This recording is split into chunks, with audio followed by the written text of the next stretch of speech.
Hi, everyone. Welcome back. If you are new to my world, I am April Blackford, and I am an FDNP that helps women in perimenopause heal from the inside out, especially when it comes to gut issues, stubborn weight, fatigue, and mood swings.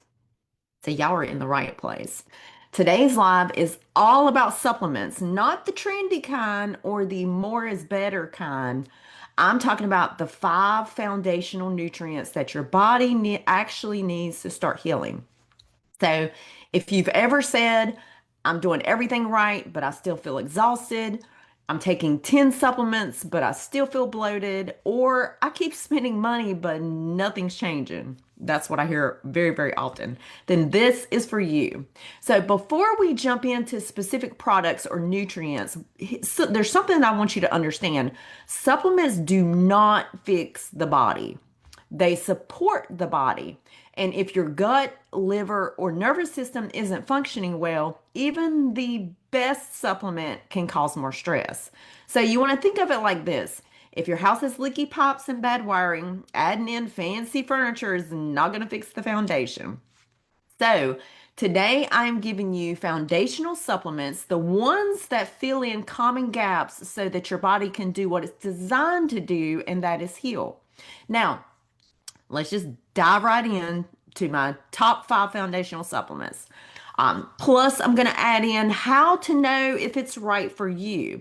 Now, the number one, this is if you are a minimalist when it comes to supplements and you take absolutely nothing. I personally feel that everybody should at least be taking this, and that is magnesium. So, magnesium is the calm and regulate mineral. Now, what does it do? It supports over 300 enzymatic processes within the body. It can calm the nervous system. It also helps with sleep, stress resilience, blood sugar regulation, bowel movements, and even PMS. Now, why does this matter in perimenopause? Because as estrogen and progesterone fluctuate, magnesium gets depleted faster. So then you want to add in stress, caffeine, alcohol, poor sleep, and then your body burns through it even more. Now, what are some common signs that your body may be giving you that you may be low in magnesium? Anxiety is one of them, constipation, sugar cravings, trouble falling asleep or staying asleep, eyelid twitching or muscle tightness. Now, what specific magnesium, because that's one that I often hear too, is there's so many forms. What do I take? Magnesium glycinate for relaxation and sleep, and magnesium malate for energy and muscle recovery. Now, I would suggest starting with 200 to 400 milligrams at night, and you want to take with food to avoid loose stools. I personally would suggest avoiding magnesium oxide as it's poorly absorbed and it mostly acts as a laxative. Also, for those of you out there that do magnesium and you tend to struggle with anxiety, magnesium L-threonate is the only magnesium that crosses the blood-brain barrier. So that's also a good one too. I will say that magnesium glycinate is probably the most common, easiest absorbed form that you can get. Probably best to go with that one. The second one is trace minerals, which I like to call this the energy and hydration backbone. Now, what is trace minerals? It's sodium, potassium, chloride, magnesium, calcium, and other micro minerals that your cells use for communication, hydration, and energy metabolism. Now, the modern problem here is we're chronically mineral depleted because of filtered water, stress, sweating, coffee, alcohol, and low sodium diets. Now, some signs that you can be low on trace minerals are you feel dizzy or lightheaded when you stand. So say you're sitting, going in from a sitting position and you stand abruptly and you feel dizzy or lightheaded. You crave salt. You're tired even after 8 hours of sleep. You tend to crash mid-afternoon, and you're also peeing all the time, but you still feel thirsty. Now, ways that you can replenish are adding a pinch of sea salt and trace mineral drops to your morning water. Also, you can use a clean brand of electrolyte powder with no dyes or added sugar during or after your workouts. I personally like Redmond Relight. That's one of my favorites. And pro tip here, don't wait until you actually feel dehydrated. Most women need daily mineral support before any other supplement protocol. Now, the third one is omega-3 fatty acid, which is the inflammation tamer. Now, what do they actually do? They help reduce systematic inflammation. They support brain function, mood, joint health, and hormone production. They can improve skin, cardiovascular health, and cellular integrity. Now, why does food alone may not be actually cutting it? So most women don't actually eat 2 to 3 servings of fatty fish per week. And even if they do, the omega-6 to omega-3 ratio in most diets is still too high, and which in turn that can drive inflammation even higher.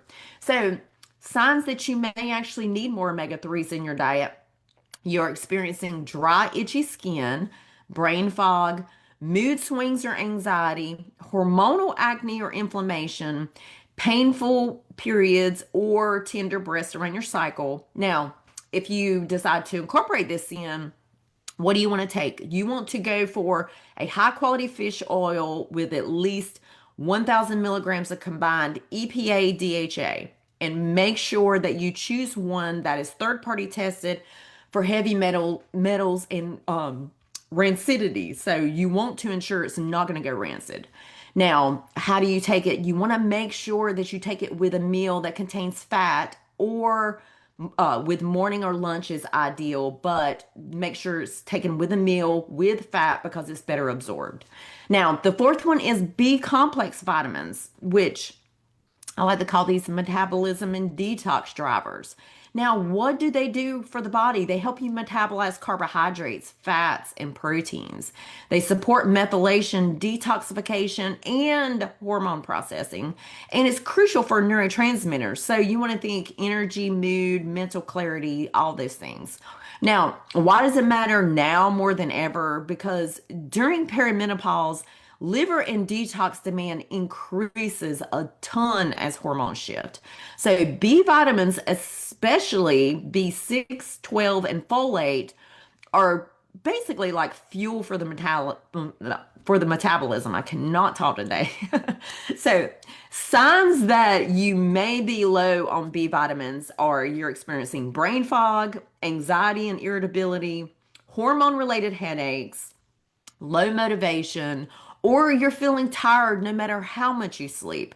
Now, specifically here, what do you want to take? You want to go for a methylated B complex and avoid formulas that have folic acid, as it's synthetic and harder to process for some people, especially if they have any type of gene mutations.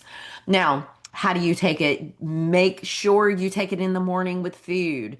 If you're sensitive, start slow, as some people feel a bit of a buzz at first, so you might get a surge in energy. Always make sure you take it before lunch, like so earlier in the day, because it can be energizing and it can actually interfere with your sleep. Now, the last one is vitamin D3K2, which is the mood and bone immune balancer. Now, why does D3 matter? It regulates calcium, it supports immunity, and impacts mood and hormones. And most women, especially for over 40, are deficient, especially in the fall and winter. Now, why is K2 crucial? K2 actually helps direct calcium into the bones and away from arteries, which is what we want. And this is key when taking D3 long term. Now, some signs that you may be low on D are you are experiencing frequent illness, you have low mood, especially in the winter. You have gotten tested and gradually over time you are seeing bone loss. That's another one. And hormone imbalances or cycle irregularities. That's another one. Now, what do you want to take here? You want to go for vitamin D3 with K2. The MK7 form is ideal here, but not crucial. But you want to aim for 2,000 to 500 IU-D3 daily, unless you've been tested and know your levels. So if you've been tested and it shows you're severely deficient, you can go higher. But this is a time where, like, don't think that more is better because it's not. So the best practice here is get your blood levels checked if possible, and always take it with food that contains fat, again, for best absorption because it is a fat soluble vitamin. So, those are my five go to foundational supplements I recommend for almost every single woman I work with. They're not trendy, they're not aggressive, they're simply what the body needs to feel safe and to start healing. But here's the deal. Even the best supplement won't work if your rhythms are off, your gut is inflamed, or you're pushing yourself into burnout, y'all. Nourishment, movement, rest, nervous system safety, those are the real foundations. Supplements just help your body do those things a little bit better. Now, if this was helpful and you want a printable checklist to my top five foundational supplements, including which brands I trust, how to take them, and how to know if they're right for you, just comment foundation or shoot me a DM and I'll send it over. And if you're tired of feeling stuck in your own body, I'd love to support you inside my gut and hormone reset program. It's built specifically for women 40 plus who are ready to feel clear, confident, and energized again without extremes. Until next time.